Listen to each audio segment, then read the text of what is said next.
The stars looked different through the observation window of the aurora.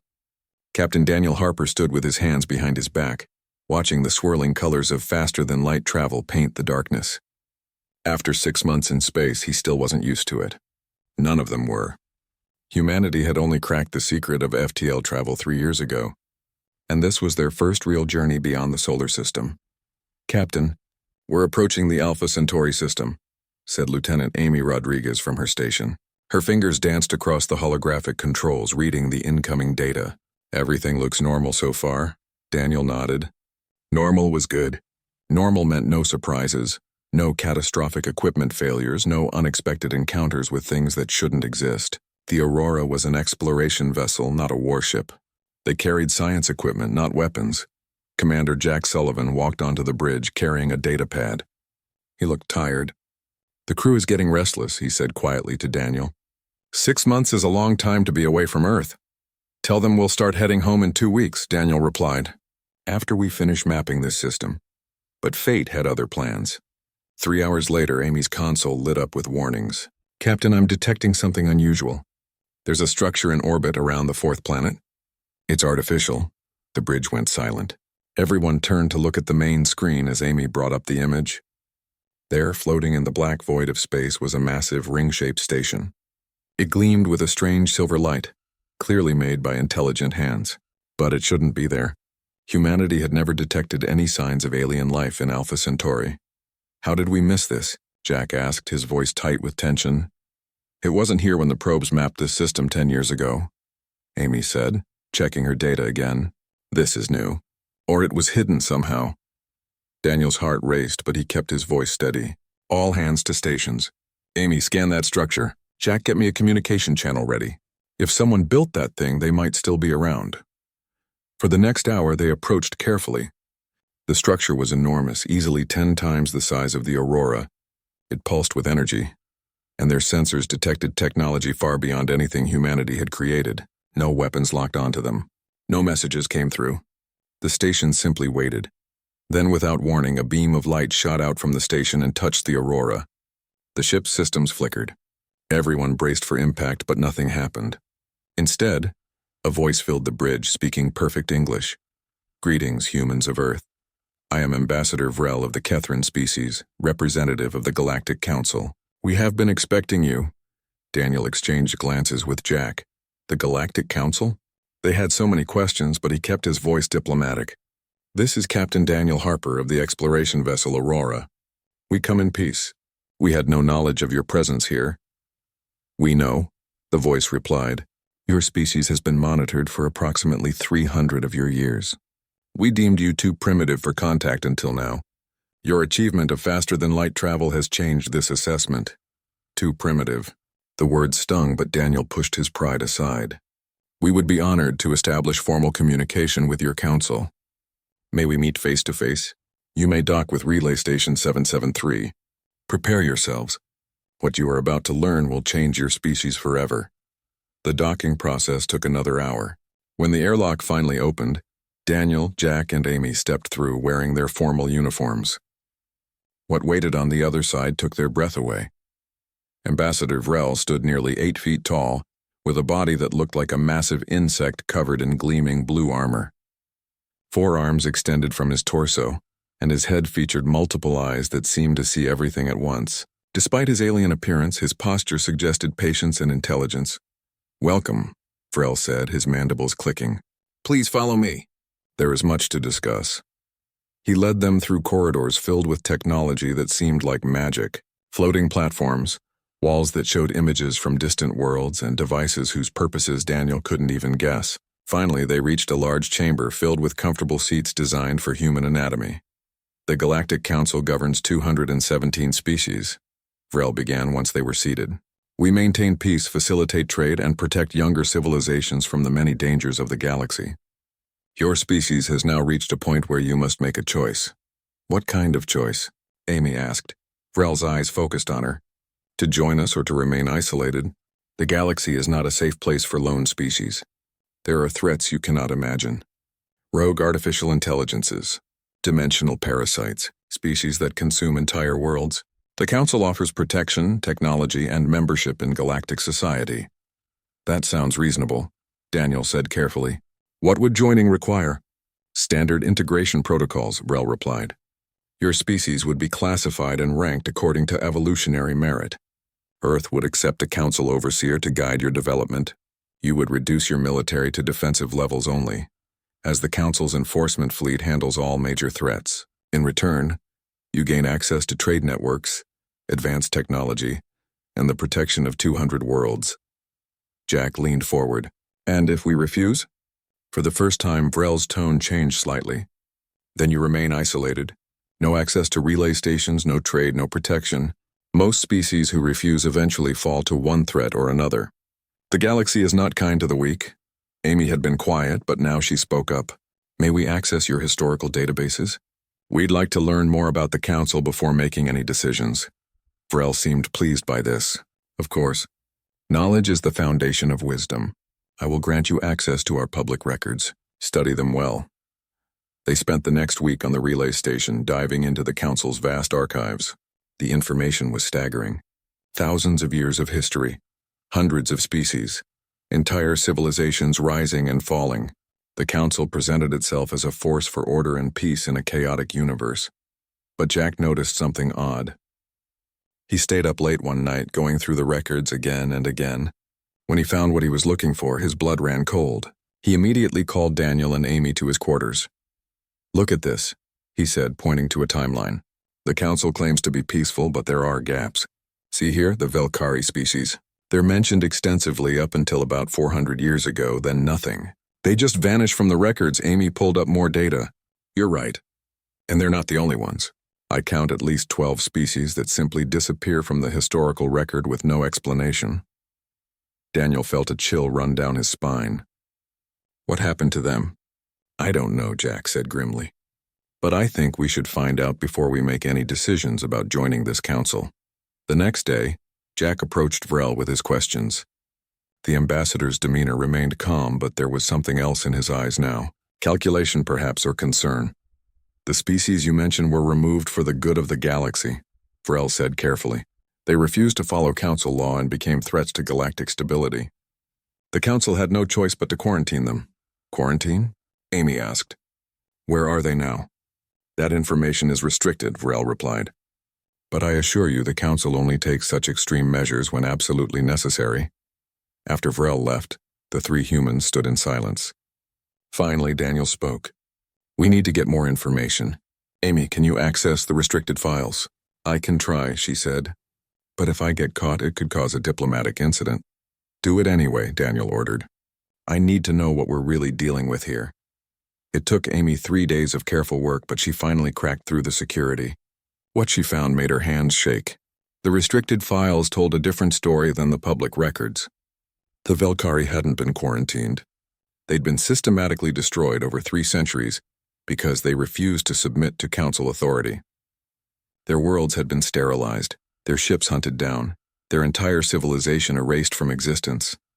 And they weren't the only ones. Every species that challenged the council's authority met the same fate. They're not a peaceful federation, Amy whispered as they reviewed the evidence. They're an empire that rules through fear. Daniel felt sick. We need to get this information back to Earth. Humanity needs to know what we're really being asked to join. But when they tried to leave, Vrel was waiting at the airlock. His multiple eyes studied them carefully. You have discovered information that was not meant for your eyes, he said. This complicates matters. Are you going to stop us from leaving? Jack asked, his hand moving toward his sidearm. No, Vrel said, surprising them. You are free to return to Earth, but know this. The Council has already transmitted our initial report to your world leaders. They are preparing to accept our offer. Whether you share what you've learned or not, the decision will be made within 6 months. He paused, then added something that sounded almost like regret. I hope your species chooses wisely. The galaxy has little patience for those who stand alone. As the Aurora undocked and began its long journey home, Daniel stood at the observation window again. The stars looked different now. Not beautiful and full of promise, but cold and dangerous. The Galactic Council had ruled for 12,000 years. In all that time, no species had successfully resisted their ultimatums.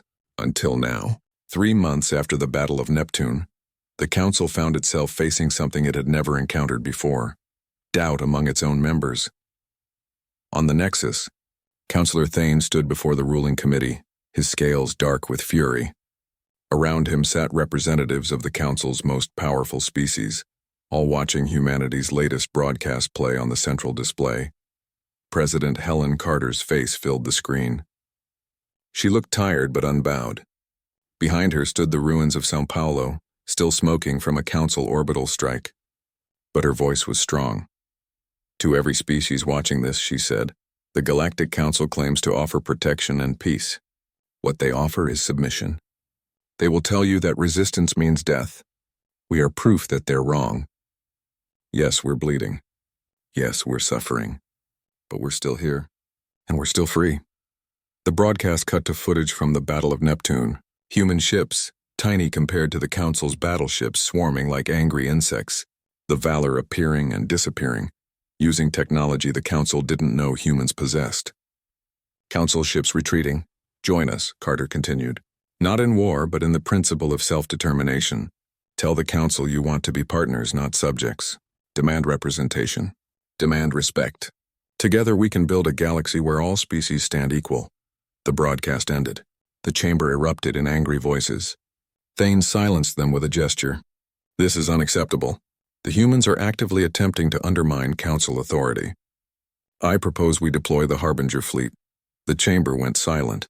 The Harbinger fleet consisted of ancient dreadnoughts from the Council's earliest days, weapons so powerful they'd been sealed away for thousands of years, ships designed not to conquer but to exterminate. Ambassador Varel, who had been standing quietly in the back, spoke up. With respect, Councillor, deploying the Harbingers would be seen as an act of desperation. It would validate everything the humans are saying about us. What would you have us do? Thane demanded. Let them continue their propaganda. Already 17 species have formally requested changes to their membership terms. If this continues, the entire Council structure could collapse. Vrel met his gaze steadily. Perhaps that would not be entirely bad. The chamber exploded. Several councillors demanded Vrel's immediate arrest. Others called for him to be expelled from the Council. But Vrel remained calm, his mandibles clicking slowly. I have served the Council for 80 years, he said quietly. I have watched us maintain order through fear and force, and I have watched cultures die, ground down by our regulations until nothing unique remained. The humans are right about us. We have become the very thing we claim to oppose. We have become tyrants. Thane's eyes narrowed dangerously. You are relieved of your position, Ambassador. Guards, escort him to detention. As Council security moved toward Vrel, he activated a device on his wrist. I expected this, so I took precautions. The holographic displays in the chamber flickered, then filled with data, scientific data, showing the damage Council FTL technology was causing to space-time. Projected models showing entire regions of the galaxy becoming uninhabitable within centuries. Internal memos from Council scientists warning about the crisis. And directives from the ruling committee ordering those scientists to remain silent. This is what the Council has been hiding, Vrel said as the guards seized him. We are slowly destroying the galaxy. And rather than admit it, rather than seek solutions, we have buried the truth. Humans discovered this themselves. If they can share this information with other species, the Council will have no moral authority left. He was dragged away, but the damage was done. The ruling committee sat in stunned silence, watching their greatest secret displayed for all to see. Finally, Thane spoke. Seal this chamber. No one speaks of what was revealed here. We deploy the Harbingers immediately. The humans must be eliminated before they can spread this information further. But Vrel had planned for this too. Even as he was being led to detention, data packets were being transmitted across the galaxy, sent through hidden channels to resistance groups, sympathetic scientists, and most importantly, to humanity's allies. Because in the 3 months since the Battle of Neptune, Captain Daniel Harper had not been idle. The Valor, patched together and barely spaceworthy, had become a symbol. And Daniel had used that symbol to recruit. Commander Jack Sullivan brought the Aurora into a hidden system on the edge of Council space. Waiting there were ships from a dozen different species. Small ships, old ships, nothing that would be missed from official fleets, but each one carried a crew willing to risk everything. Cora's ship was among them. She'd deserted from the Scythian Defense Force, bringing with her 3 other pilots and their fighters. Other species had sent similar contingents. Individually, they were insignificant. Together, they represented something the Council feared: unity among the oppressed.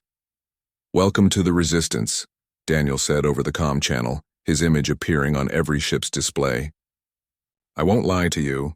What we're about to attempt is dangerous. The Council is preparing to deploy their ultimate weapons. If we don't stop them, Earth will be destroyed. But more than that, the truth about the Council's crimes will be buried forever." He pulled up a tactical display. "This is the Harbinger shipyard located in the Korath Nebula.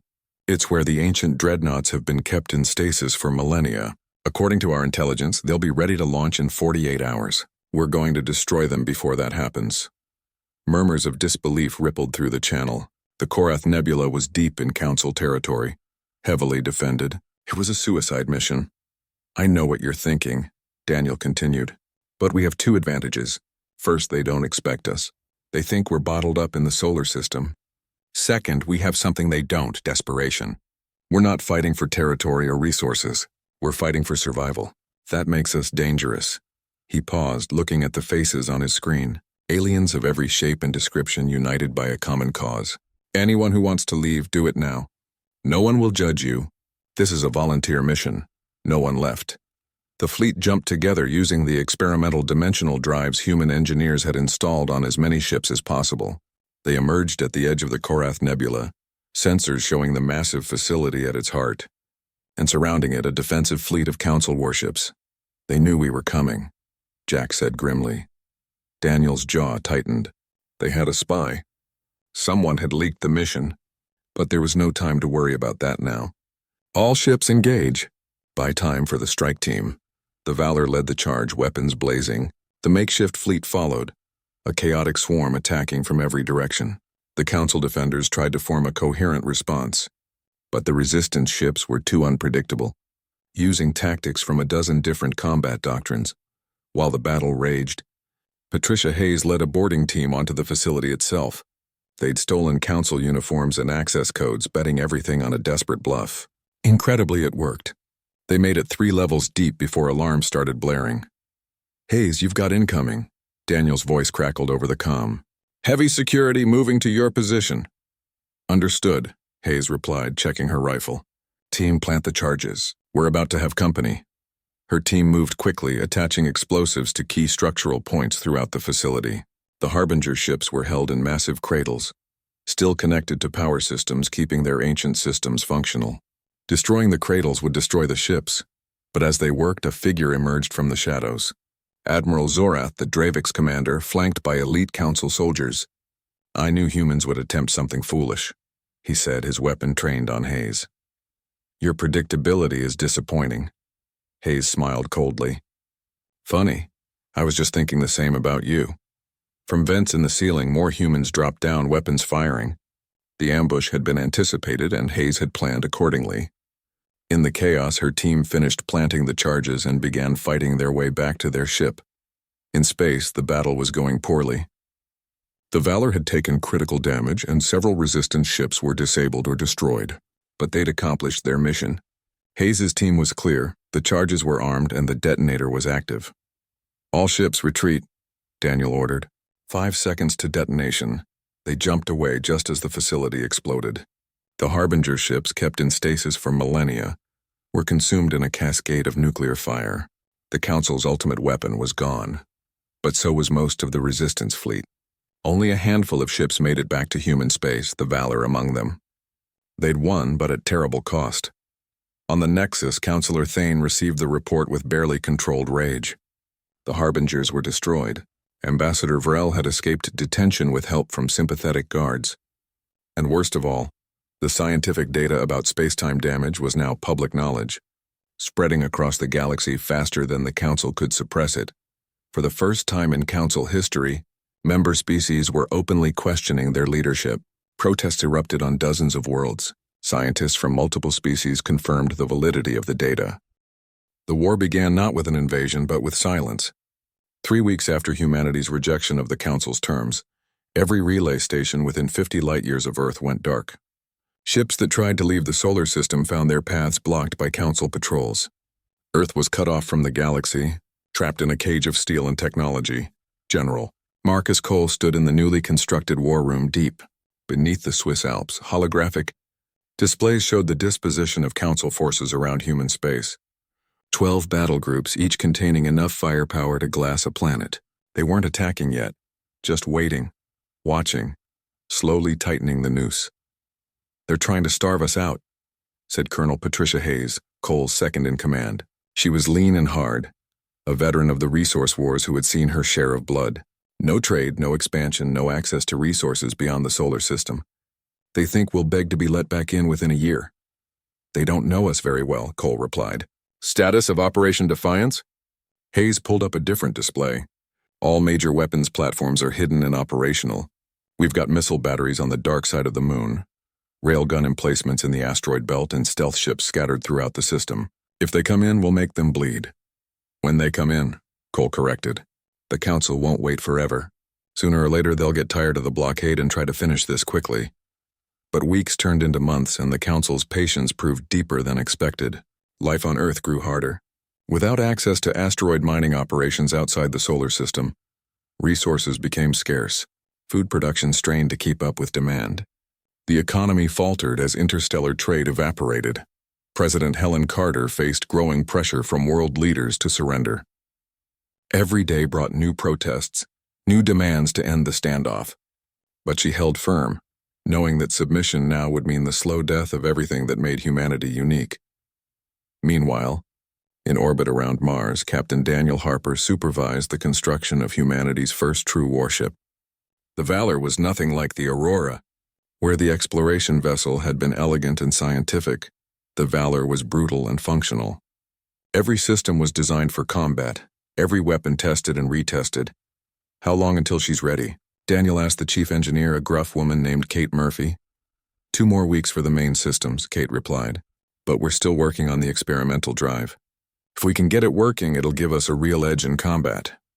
The experimental drive was humanity's desperate gamble. While the Council's FTL technology was superior, it relied on tearing holes in space-time, a method that took time to charge. Human scientists had theorized a different approach using dimensional folding, inspired by old research they'd found in the Council's databases. It was faster, more efficient, but also completely untested. "Do whatever it takes," Daniel said. "We need every advantage we can get."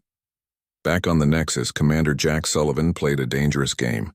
After the breakdown in negotiations, he'd been ordered to remain as humanity's official liaison, maintaining diplomatic channels even as both sides prepared for war. It was a cover, of course. His real job was espionage. He met Cora in their usual spot, a quiet bar in the lower levels of the station where few Council officials ventured. She slid a data chip across the table, her light patterns pulsing nervously. "This is everything I could get on the enforcement fleet's deployment around your system," she said quietly. "Ship types, weapons capabilities, command structure. But Jack, you need to be careful. Security has been increased. They know someone is leaking information." "Thank you," Jack said, pocketing the chip. "How are things with your people?" Cora's lights dimmed.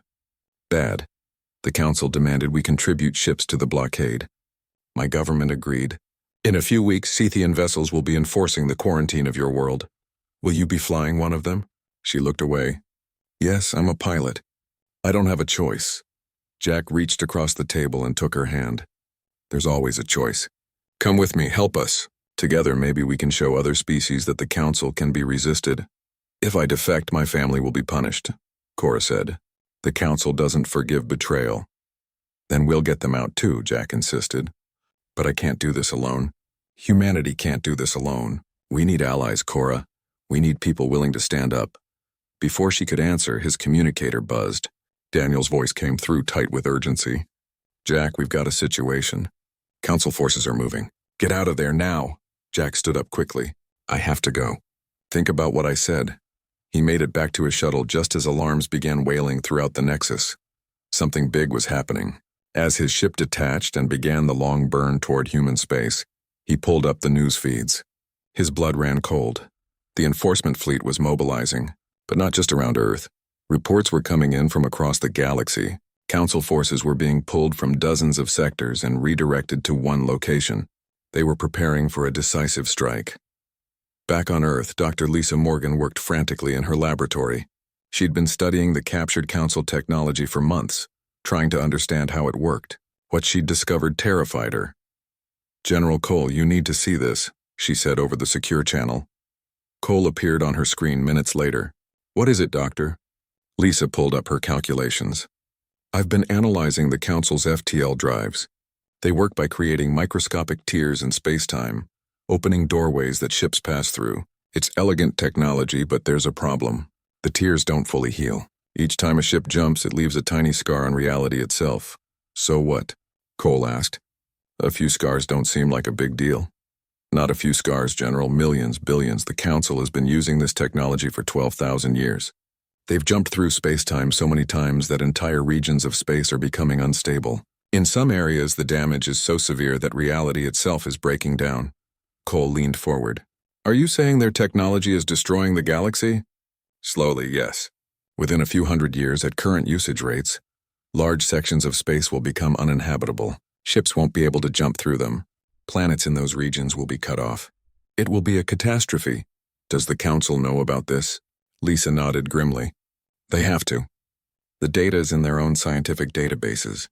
They've known for centuries, maybe millennia, but they've suppressed the information because admitting it would undermine their entire power structure." Cole was quiet for a long moment. "If we could prove this, show other species what the Council is hiding, it might change everything." "That's what I thought," Lisa said. "But we need to survive long enough to tell anyone." That chance came sooner than expected. 4 days later, the Council's enforcement fleet moved against Earth. 12 battle groups, over 300 ships, began their final approach to the solar system. Every sensor, every telescope on Earth tracked their advance. General Cole activated Operation Defiance. Hidden weapons platforms came online. Stealth ships dropped their cloaks. And the Valor, still not fully tested but as ready as it would ever be, launched from Mars with Daniel Harper at the helm. "All ships, this is Captain Harper," Daniel said over the fleet-wide channel. "Today we're not just fighting for Earth. We're fighting for every species that ever faced the Council's ultimatum. We're fighting for the right to exist on our own terms. Whatever happens, make them remember us." The battle began at the edge of the solar system near Neptune's orbit. Council ships came in tight formation, confident in their superior numbers and technology. They'd done this before. Crushed rebellious species with overwhelming force. But they'd never fought humans before. The first wave of Council ships ran straight into a minefield humanity had spent months laying. Explosions lit up the darkness as mines tore into hulls. The formation broke, ships scattering to avoid further damage. That's when the hidden railgun platforms opened fire. Humanity's weapons were primitive by Council standards, but they were effective. Metal slugs accelerated to incredible speeds, punched through energy shields that were designed to stop plasma and particle weapons. 3 Council cruisers went dark in the first 5 minutes. "They're adapting," Cole said, watching from the command center, reinforcing their forward shields. "Hayes, release the second wave." Patricia Hayes grinned fiercely. "Second wave launching now." From the asteroid belt, a swarm of small fighters erupted. They were barely more than missiles with life support, piloted by volunteers who knew they probably wouldn't come back. But they were fast, agile, and deadly. They wove through the Council formation, targeting engines and weapons, causing chaos. The Valor joined the fight, and that's when the Council forces realized something was wrong. The human warship moved differently than it should. It jumped in and out of combat range faster than their sensors could track, using the experimental dimensional drive. Each time it appeared, it fired a devastating salvo, then vanished before return fire could hit. Admiral Zorath, commander of the Council fleet, was a Dravix veteran of 100 campaigns. He'd never seen anything like this. The humans fought with reckless creativity, using tactics that made no sense according to Council doctrine. They sacrificed ships to create openings. They used debris as weapons. They turned their own weaknesses into strengths. President Helen Carter had not slept properly in 3 days. The news from the Aurora had reached Earth 2 weeks ago, and the world had not stopped talking about it since. Aliens existed. They had been watching humanity for centuries. And now they wanted Earth to join their Galactic Council under terms that sounded more like surrender than partnership. She sat in the emergency session of the United World Assembly, watching representatives from every nation argue about what to do. Some wanted to accept immediately, eager for alien technology and protection. Others demanded complete rejection, refusing to bow to anyone. The chamber was chaos. "Order!" Helen called out, her voice cutting through the noise. "We need order if we're going to make an intelligent decision." The room gradually quieted. Helen looked around at the faces of humanity's leaders, seeing fear and excitement mixed in equal measure. Captain Harper and his crew risked everything to bring us the truth about the Council. We owe it to them and to every person on this planet to consider their findings seriously. She pulled up the holographic display showing the evidence Amy had recovered, images of destroyed worlds, extinct species, and the Council's own records of what they called necessary removals filled the air. The room fell silent as everyone absorbed what they were seeing. "This is what happens to species that refuse the Council's terms," Helen said quietly. "They are erased completely, not quarantined, not isolated, destroyed." General Marcus Cole stood up from his seat. He was a broad-shouldered man with gray hair and eyes that had seen too many wars. "With respect, Madam President, this changes nothing. If we refuse, we face these same aliens as enemies. If we accept, at least we survive." "Survive as what?" Daniel Harper's voice came from the back of the chamber. He had been invited to observe the session, though technically he had no vote. "As servants? As second-class citizens in our own galaxy? I've read their classification system. They rank us as Class 7, barely above primitive. They'll dictate our laws, our military, our future." "Better than extinction," Cole replied. "I've spent my life preparing for wars, Captain. This is one we cannot win, not yet, maybe not ever." Before Daniel could respond, the massive screens in the chamber flickered. Everyone jumped, hands reaching for weapons that weren't there. Then Ambassador Vrel's image appeared, his insectoid features calm and patient. "Forgive the interruption," he said, "but I felt it necessary to address your concerns directly. I am currently in orbit above your planet, along with a diplomatic delegation. We request permission to land and speak with your leaders in person." Helen's jaw tightened. "They were already here." "Of course they were." "Permission granted, Ambassador. Land at the United Assembly Complex in Geneva. We'll meet you there in 4 hours." The image cut out. The chamber erupted in noise again, but Helen was already moving. She grabbed Daniel, Cole, and several key advisors. "We need a strategy before they arrive. Come with me." 4 hours later, Helen stood in the greeting hall as a ship unlike anything humanity had built descended from the sky. It moved without sound, without visible thrust, defying physics as humans understood it. When it landed, a ramp extended and Ambassador Vrel emerged, followed by another alien. This one was different. Reptilian, with scales that shimmered green and gold. He moved with predatory grace and his eyes held an intelligence that felt ancient and calculating. This was Counselor Thane of the Dravix Empire, one of the Council's founding members. "President Carter," Vrel said, his mandibles clicking in what might have been a smile. "Thank you for receiving us. This is Counselor Thane. He leads the Council's Integration Committee."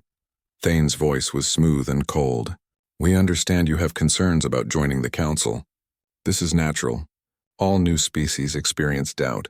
But I assure you, membership is in your best interest." Helen kept her expression neutral. "Please follow me. We have much to discuss." They moved to a secure conference room. On the human side sat Helen, General Cole, Daniel, and several diplomats. On the alien side, Vrel and Thane took their seats with an ease that suggested they'd done this many times before. "Let me be direct," Helen began. "We've seen evidence that the Council destroys species who refuse to join. Is this true?" Thane didn't hesitate. "Yes, but you must understand the context. The galaxy is dangerous. Species that remain isolated become vulnerable to threats far worse than the Council. Rogue artificial intelligence swarms that consume entire star systems. Dimensional parasites that slip through reality itself. Nomadic predator species that see young civilizations as prey." He leaned forward. "When we encounter a species that refuses our protection, we face a choice. Leave them to be destroyed by these threats, creating instability that affects neighboring systems, or remove them cleanly before they become a larger problem. It is not cruelty. It is necessity." "That's a convenient excuse for conquest," Daniel said sharply. Vrel turned his multiple eyes toward the captain. "You do not understand because you have not seen what we have seen. The Council has existed for 12,000 years. We have watched countless civilizations fall to preventable disasters. Our methods may seem harsh, but they maintain order." General Cole spoke up. "What exactly would joining require?" Give us specifics. Thane pulled up a holographic document. Standard integration protocols. First, Earth's military would be reduced to planetary defense forces only. The Council's enforcement fleet would handle all external threats. Second, you would accept a council overseer who would guide your governmental and technological development. Third, you would adopt council law as supreme over local law. Fourth, your classification as a Class 7 civilization would determine your voting rights and trade privileges. What does Class 7 mean exactly? Helen asked. It means you are young and unproven, Thane replied. You would have limited voting rights, restricted access to certain technologies, and required supervision for any expansion beyond your current system. As you prove yourselves, you can rise through the classifications. Some species reach Class 3 or even Class 2 status. And Class 1? Daniel asked. There are currently only 4 Class 1 civilizations, Vrel said. The founding members of the Council. It typically takes between 2,000 and 5,000 years for a species to reach such status. The room fell silent. 5,000 years of being second-class citizens in their own galaxy. 5,000 years of following someone else's rules. Helen stood up. Give us time to discuss this among ourselves. We'll provide our answer within the 6-month deadline you specified. After the aliens left, Helen turned to her advisors. I need options. Real options. Not just accept or die. General Cole pulled up a display. I've been coordinating with military leaders worldwide. If we refuse, we need to prepare for war. I'm calling it Operation Defiance. We hide our most advanced weapons, scatter our military assets, prepare guerrilla tactics. We can't win in open combat, but we might make invasion too costly for them to bother. That's suicide, one of the diplomats protested. It's survival, Cole corrected. If we submit, we die slowly, watching our culture and independence fade over generations. If we fight, we might die quickly, but at least we die free. Daniel cleared his throat. There's a third option. Find allies. Vrel mentioned that some species have only been in the Council for a few decades. Maybe they're not happy with the arrangement either. If we could form a coalition of younger species, we might have leverage. Helen considered this. It's risky. If the Council finds out we're trying to undermine them from within, they might attack immediately.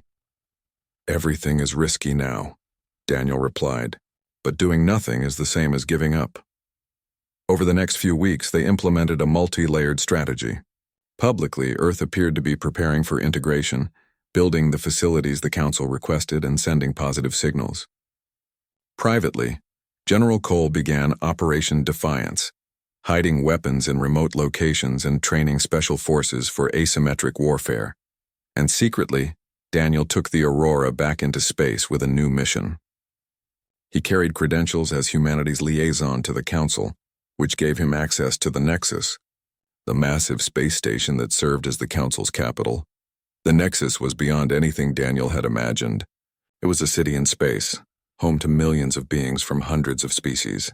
Walking through its corridors, he saw creatures of every shape and size, all going about their business under the watchful eye of Council security. He was assigned quarters in the liaison district, a section reserved for representatives of species considering membership. His neighbor turned out to be a young alien named Cora, from a species called the Sethians. She looked almost human, except for her silver skin and the patterns of light that pulsed beneath it. You're the human, she said when they met in the corridor. I've heard about your species. You're considering joining? Considering, Daniel replied carefully. What about your people? Cora's light patterns dimmed. We joined 50 years ago. We were given the same choice you were. Submit or die. We chose survival. She looked around, then lowered her voice. But sometimes I wonder if we chose wrong. Daniel's interest sharpened. Why do you say that? Come to my quarters. It's not safe to talk here. Once inside, Cora activated a device that created a privacy field. The Council has security everywhere, but this should give us a few minutes. 5 years had passed since humanity first said no to the Galactic Council. 5 years of war, loss, and transformation. Captain Daniel Harper stood in the assembly hall, a massive structure built cooperatively by dozens of species, orbiting a neutral star halfway between Earth and the Nexus. The walls were transparent, showing the stars beyond, a reminder that they were all travelers in the same vast darkness. The hall was filled with representatives from over 100 worlds. Some were former Council members who had broken away during the collapse. Others were species that had lived in hiding, afraid to reveal themselves to the Council's tyranny. and some, like humanity, were young species who had refused to submit. Daniel wore his uniform, but it felt strange after so many years. He was no longer just a starship captain. President Carter had appointed him as humanity's ambassador general, a position that combined military authority with diplomatic responsibility. It was exhausting work, but someone had to do it. Commander Jack Sullivan stood beside him, along with Cora. The Scythian pilot had become one of humanity's closest allies, her defection inspiring others of her species to join the resistance. Now she served as the Scythian representative to what they were calling the Galactic Assembly. "Are you ready?" Cora asked, her light patterns showing nervous energy.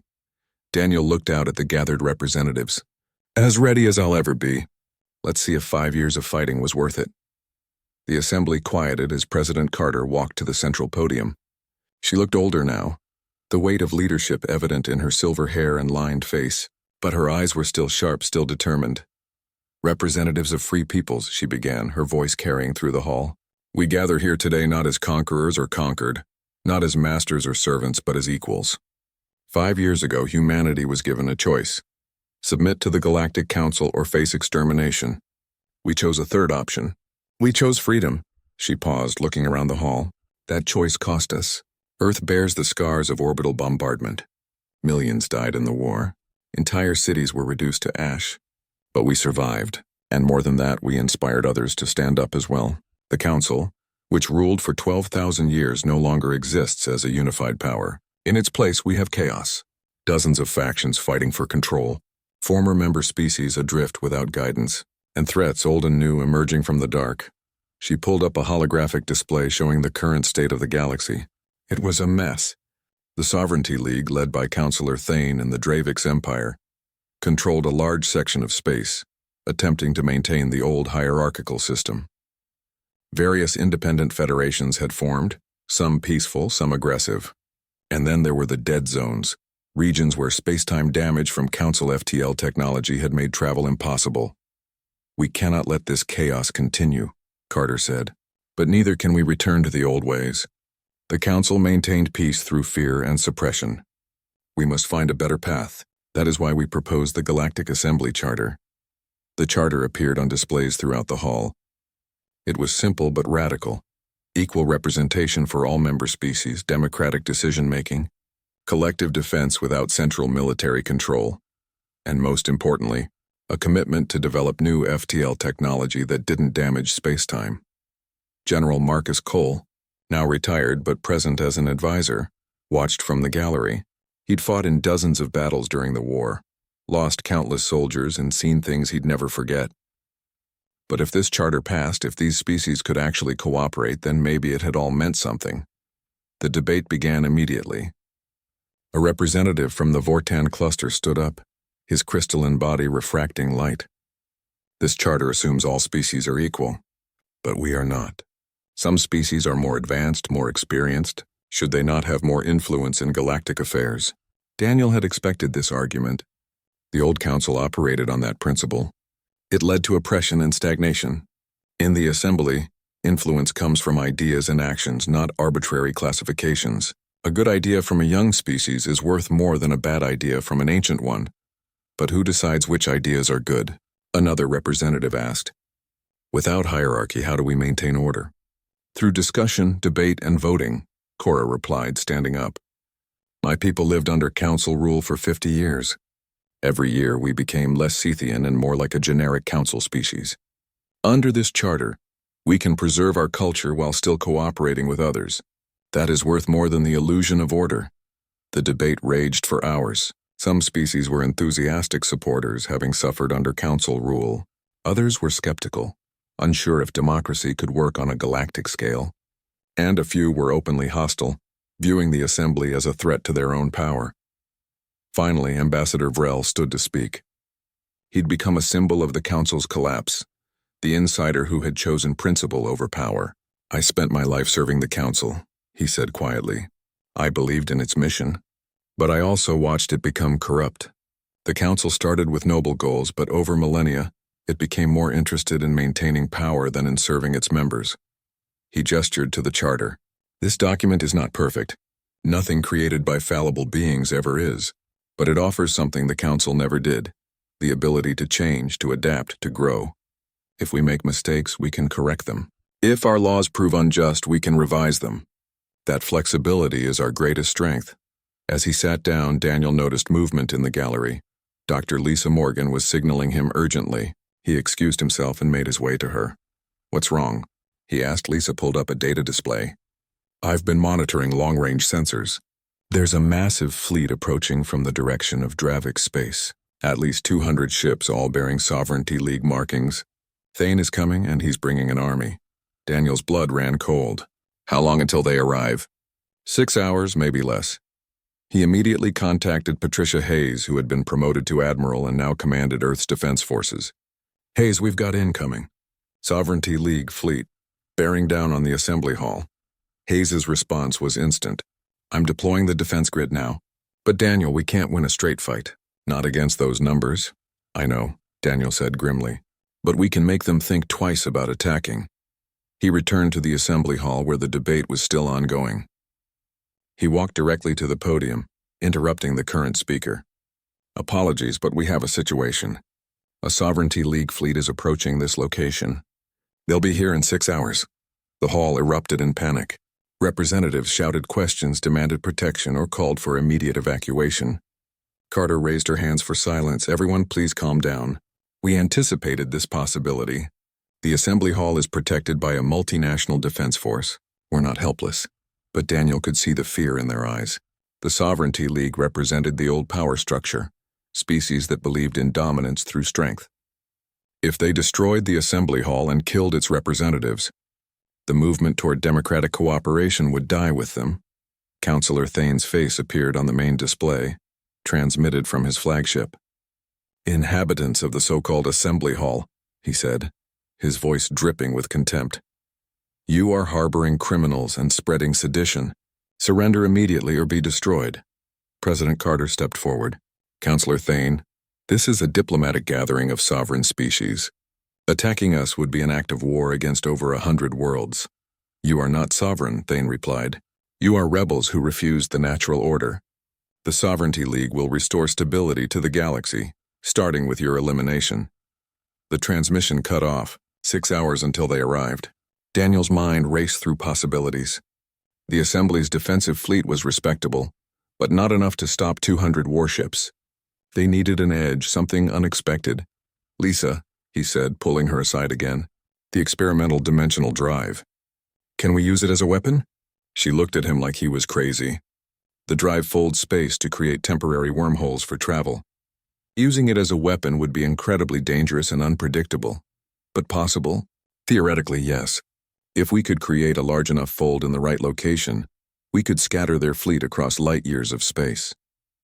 But the power requirements would be enormous, and if it fails, we could tear a permanent hole in spacetime." Daniel looked at the gathered representatives, then at the approaching fleet on the sensors.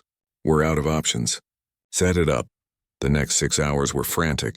Every ship with a dimensional drive contributed power to a massive array, hastily assembled near the assembly hall. Scientists from a dozen species worked together, sharing knowledge and expertise. It was cooperation on a level the galaxy had never seen, born from desperation but pointing toward something greater. When Thane's fleet arrived, they found the assembly ships arrayed in defensive formation, but they also found something else. A massive energy signature building in space focused on a single point between the two fleets. "What are they doing?" Thane demanded of his science officer. "Unknown, sir. The energy readings are off the scale. It appears to be some kind of spatial manipulation, but the configuration doesn't match any known technology.